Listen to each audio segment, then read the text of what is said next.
31শে জুলাই 2025 অর্থাৎ আজ প্রাইমারি 32,000 চাকরি বাতিল মামলার শুনানি ছিল। আপনারা তো লাইভ দেখেছেন, কিন্তু সেই যে শুনানি, সেই শুনানির গুরুত্বপূর্ণ বিষয়গুলো কি কি উঠে আসলো আজকে এই ভিডিওতে আমরা জেনে নেব। তবে প্রথমেই বলে রাখি, আজ কিন্তু সেই রেস জুডিকাটা, যেটা আমি পূর্ববর্তী ভিডিওতে জানিয়েছিলাম, বা আগের দিনের যে শুনানি সেখানে একই কথা উঠেছিল, আজও একই কথা উঠল। এবং সবচেয়ে বড় বিষয় হচ্ছে, আপনাদের মনে থাকবে 2023 সালের 16ই মে তৎকালীন বিচারপতি কলকাতা হাইকোর্টের সিঙ্গেল জাজ অভিজিৎ গঙ্গোপাধ্যায় যে 32,000 চাকরি বাতিল করেছিলেন, তার যে রায়, সেই রায়ের কিন্তু তীব্র বিরোধিতা আজকে কিন্তু করা হয়েছে পুরো শুনানি জুড়েই। অর্থাৎ আজকের যে শুনানির মূল বিষয়বস্তু ছিল সিঙ্গেল জাজ অর্থাৎ অভিজিৎ গাঙ্গুলির যে রায়, সেই রায়টাকে কিন্তু চ্যালেঞ্জ করা। তো আমরা বিস্তারিত দেখে নিই যে কী কী উঠে আসলো আজ। 32,000 শিক্ষক নিয়োগ মামলার শুনানির আজকে কিন্তু 11 নম্বর দিন।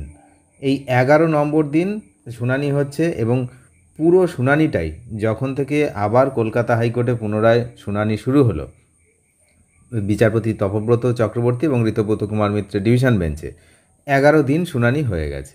তো এই যে শুনানি 11 নম্বর দিনে কি কি হলো আজকে, সেগুলো আমরা কিন্তু জানব, এবং এই মামলার পরবর্তী শুনানি কবে, সব বিষয়টি কিন্তু আমরা জানব এখানে।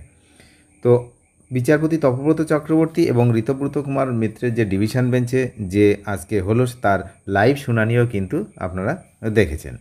আজ শুরুতেই সিনিয়র আইনজীবী অভ্রতোষ মজুমদার রেস জুডিকাটা নীতি নিয়ে আলোচনা করেন, যা পূর্বে নিষ্পত্তি হওয়া বিষয় পুনরায় মামলা করা থেকে বিরত রাখে। তিনি উল্লেখ করেন যে প্রিয়াঙ্কা নস্কর মামলার 139 জনের মধ্যে 21 থেকে 26 জন প্রার্থী বিচারপতি অরিজিৎ বন্দ্যোপাধ্যায় এবং বিচারপতি হিরণময় ভট্টাচার্যের বেঞ্চে প্যানেল প্রকাশ এবং সংরক্ষণ নীতি লঙ্ঘনের মামলায় অংশ নিয়েছিলেন। এদের মধ্যে সেলিম আলী, রবিউল শেখ, হেমচন্দ্র শেখ, আলী হাসান সিদ্দিকী, সাবিনা ইয়াসমিন, শ্যামসুন্দর দাস এবং নূর হুদা, এই 6 জনের নাম বিশেষভাবে উল্লেখ করা হয়, যারা রেস জুডিকাটা নীতির আওতায় পড়েন। আইনজীবীরা যুক্তি দেন যে এই নীতি থাকা সত্ত্বেও আদালত এই মামলাগুলি পুঙ্খানুপুঙ্খভাবে পরীক্ষা করেনি। শুনানিতে অ্যাপটিটিউড টেস্ট বিষয়টি উঠলে বিচারপতি বিরক্তি প্রকাশ করেন, কারণ আপনারা জানেন যে এই যতগুলো শুনানি হয়েছে টানা 11 দিন, ওই এক কথা, অ্যাপটিটিউড টেস্ট। তাই অ্যাপটিটিউড টেস্ট নিয়ে অভিযোগ যখনই উঠেছে তখনই বিচারপতি বিরক্তি প্রকাশ করেন। তিনি বলেন যে একই বিষয় বারবার তোলা হচ্ছে। আমরাও লাইভ শুনানিতে দেখেছি, আপনারাও দেখেছেন যে একই বিষয় বারবার তোলা হয়, অ্যাপটিটিউড টেস্ট।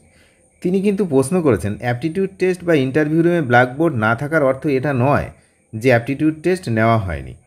মামলায় একটি গুরুত্বপূর্ণ তথ্য উপস্থাপন করে আইনজীবী মজুমদার দেখান যে আবেদনকারীদের অ্যাপটিটিউড টেস্টের নম্বর কখনো কখনো নির্বাচিত প্রার্থীদের সমান বা তার থেকে বেশিও রয়েছে।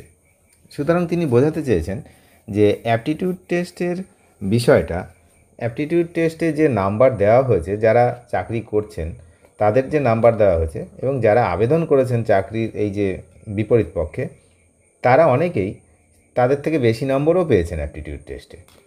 তো এই বিষয়টা কিন্তু উনি আজকে তুলে ধরেছেন। আরও কি না, অপ্রশিক্ষিত প্রার্থীদের পক্ষের আইনজীবী মিস্টার বন্দ্যোপাধ্যায় মামলার গ্রহণযোগ্যতা নিয়ে প্রশ্ন তোলেন। তিনি এনসিটির 2017 সালের নির্দেশিকা উল্লেখ করে বলেন যে সমস্ত অপ্রশিক্ষিত প্রার্থীকে ওই তারিখের মধ্যে নিয়োগ দিতে হবে, এবং তারপরে আর কোনো অপ্রশিক্ষিত প্রার্থীকে নিয়োগ দেওয়া যাবে না। তিনি প্রশ্ন করেন, 2022 সালের অপ্রশিক্ষিত প্রার্থীদের নিয়োগের জন্য দায়ের করা একটি রিট পিটিশন কিভাবে গ্রহণযোগ্য হতে পারে। বুঝতেই পারছেন। তো 2017 সালের নিয়ম অনুসারে 2022 সালে গিয়ে কিভাবে সেই বিষয়টা গ্রহণযোগ্য হতে পারে, এমনটা কিন্তু বলেছেন। এবং আদালতের ভূমিকা এবং বিচারপতির আচরণ নিয়েও প্রশ্ন তোলা হয়, যেটা আমি বলছিলাম প্রথমেই, যে এখানে কিন্তু প্রাক্তন বিচারপতিকে বারবার আক্রমণ করা হয়েছে আজকে।